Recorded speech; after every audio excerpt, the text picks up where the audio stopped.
Салям, дуслар. Уфадан WhatsApp аша bir хабар килгән иде. Нур Мөхәммәд Хусайнов дигән кешедән. Ул аның bir телетапшырырга реакциясы. Укыдым, карадым, ул аны чаллага да җибәргән икән. Рафис ага Салимҗановга.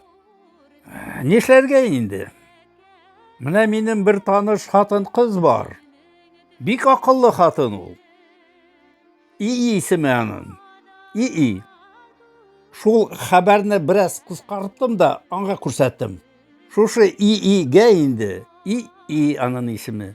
İyi шул хәбәрне матур тавышы белән сөйләде дә миңа кайтарып җибәрде.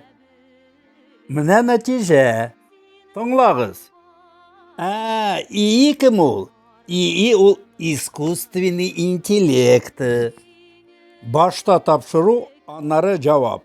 Период между двумя переписями число лиц, владеющих татарским языком, в России сократилось более чем на 1 миллион человек. В 2010-м татарским владели 4 миллиона 280 тысяч, а в 2021-м 3 миллиона 261 тысяча. Напомню, татар в России осталось 4 миллиона 700 тысяч.